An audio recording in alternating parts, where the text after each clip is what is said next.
देखिए, ऐसा है, पहले तो मैं आपके माध्यम से, मीडिया भाई बंधुओं के माध्यम से, ऑनरेबल लेफ्टिनेंट गवर्नर जो हमारी यूटी जे&के के हैं मनोज सिन्हा जी, उनका धन्यवाद करता हूं, थैंक्स एक्सटेंड करता हूं कि उन्होंने जो सब इंस्पेक्टर्स के एस्पेरेंट थे पूरी जे&के यूटी के, उनके ग्रीवेंस को to a particular extent redress किया है।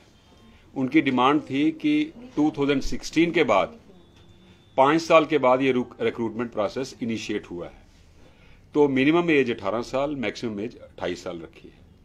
तो वो कहते हैं कि जब स्टेट गवर्नमेंट ने, जब यूटी नहीं बनी थी 2005 में, Jammu and Kashmir reference of vacancies to recruitment agencies rules 2005 बनाए।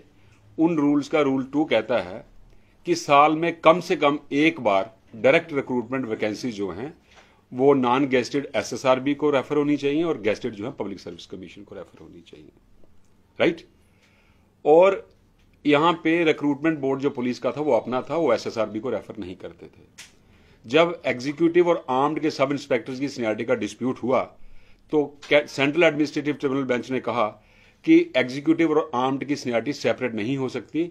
उसको मद्देनजर रखते हुए मैं एक बार फिर थैंक्स एक्सटेंड करता हूं, धन्यवाद एक्सटेंड करता हूं honourable lieutenant governor Manoj Sinha ji का। उन्होंने रूल्स अमेंड किए और उसमें कहा कि सब इंस्पेक्टर्स की वैकेंसी चाहे वो किसी भी विंग की होंगी, वो रिक्रूटमेंट बोर्ड पुलिस का नहीं करेगा, वो एसएसआरबी करेगा। साथ में ही ये चाहिए था कि वहां 18 से जो एज रखी थी मिनिमम, उसको मिनिमम 21 करना चाहिए था, इनको 31 या 32 करना चाहिए था मैक्सिमम को।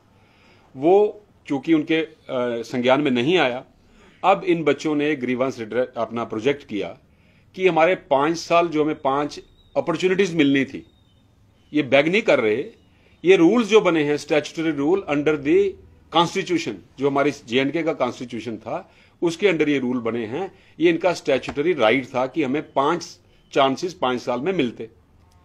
ये ग्रीवेंस इन्होंने प्रोजेक्ट किया, मेरे पास भी आए, आपने भी उनकी ग्रीवेंस को आगे हाईलाइट किया और एलजी साहब ने उनको 2 साल की रिलैक्सेशन दी, हालांकि बनती 5 साल की थी। मैं एक बात बता दूं, ये जो डिसीजन है अभी ये फॉर्मल डिसीजन नहीं हुआ, ये एलजी साहब की एक कमिटमेंट है। अभी डिसीजन होना है, फॉर्मल अमेंडमेंट होनी है, एसआरओ निकलना है। तो मैं आपके माध्यम से ये कहता हूं कि एलजी साहब को रिक्वेस्ट करता हूं, चूंकि अभी टाइम है, अभी 2 साल जिनको एक्सटेंशन मिली है उनके लिए भी रूल्स अभी निकलने हैं।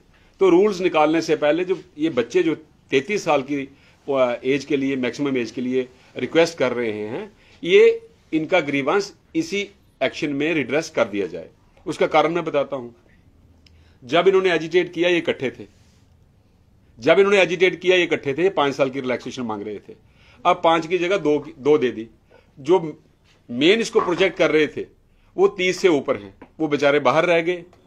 मैं ये भी कहता हूं कि जिनको 2 साल मिली उनका भी राइट था, जिनको 3 साल जो मांग रहे हैं उनका भी राइट है। तो ये डिसीजन जो है, this amounts to creating class within the class. ये पहले एक क्लास थी जो अपना ग्रीवेंस प्रोजेक्ट कर रही थी कि 5 साल का हमें रिलैक्सेशन मिलनी चाहिए। अब 2 साल की दी, एक क्लास में से एक और क्लास कार्व आउट की गई, तो ये भी डिस्क्रिमिनेशन है। तो ये मैं फिर कह रहा हूं कि ये बैग नहीं कर रहे, ये अंडर लॉ अपना राइट मांग रहे हैं। और ये जो हर साल वैकेंसीज रेफर करने का कानून सिर्फ 2005 के रूल्स में नहीं है, ये महाराजा के टाइम पुलिस एक्ट बना था 1927 में। पुलिस एक्ट के अंडर 1960 में पुलिस रूल्स बने थे। अब 61 साल हो गए हैं पुलिस रूल्स बने हुए, तो कम से कम उनपे तो रिव्यू होना चाहिए। 18 की जगह 21 और 28 की जगह 31 या 32 होनी चाहिए, ताकि इनका राइट जो है वो इंटैक्ट रहे। 18 साल में कौन सा बच्चा ग्रेजुएशन कर रहा है, मुझे ये बताइए।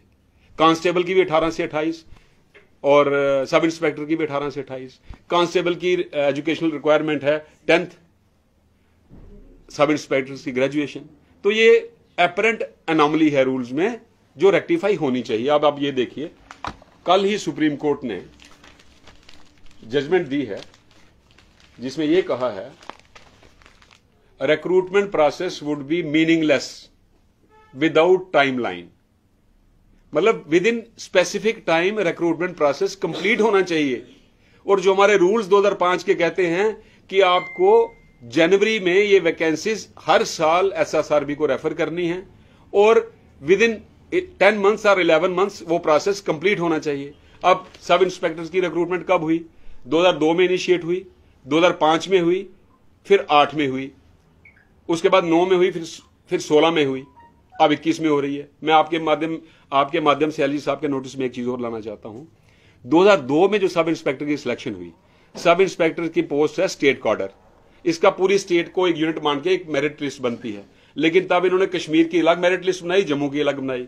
जम्मू में जो लास्ट कैंडिडेट सिलेक्टेड था उसके 57 मार्क्स थे, कश्मीर में जो लास्ट कैंडिडेट सिलेक्टेड था उसके 52 मार्क्स थे। पोस्ट स्टेट कॉडर थी, सिलेक्ट लिस्ट 2 बना दी, जम्मू की अलग कश्मीर की अलग, जो बन नहीं सकती थी। जो जम्मू के बच्चे 52 से ज्यादा मार्क्स लेके आए थे लेकिन 57 से कम थे, जिनके 50 कश्मीर वालों से ज्यादा मार्क्स थे, वो अंदर नहीं हुए, उनकी सिलेक्शन नहीं हुई थी, वो कोर्ट में गए।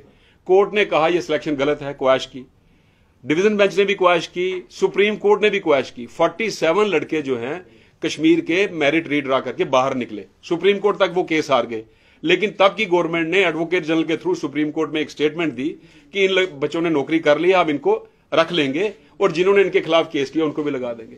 अगर आप उन 47 बच्चों को रख सकते हैं जो सुप्रीम कोर्ट तक हार गए केस, तो ये बच्चे सिर्फ जम्मू का हक नहीं मांग रहे, ये 33 साल मांग रहे हैं जिसमें पूरी JNK यूटी के बच्चे होंगे, तो इनका तो ग्रीवेंस रिड्रेस होना चाहिए।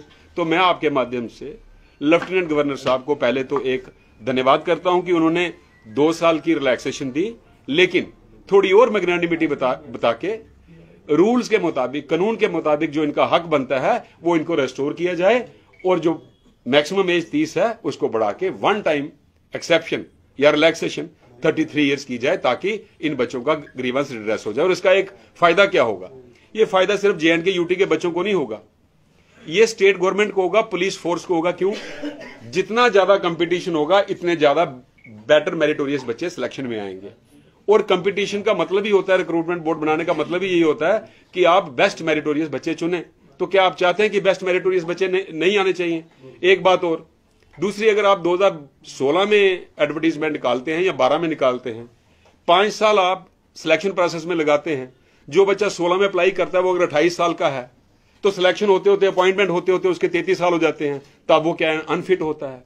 ये बच्चे भी ये नहीं कह रहे कि हमें फिजिकल से एक्सक्लूड करो, हमें मेरिट से एक्सक्लूड करो, इनका फिजिकल टेस्ट भी होगा, एंड्योरेंस भी होगा, रिटर्न भी होगा। अगर ये क्वालिफाई करेंगे तो आएंगे सिलेक्शन में। नहीं, ये सिलेक्शन नहीं मांग रहे, ये कंपटीशन में पार्टिसिपेट करने का राइट मांग रहे हैं। तो मेरी आपके माध्यम से एलजी साहब से एक रिक्वेस्ट है कि इनको वो राइट कन्फर किया जाए। धन्यवाद।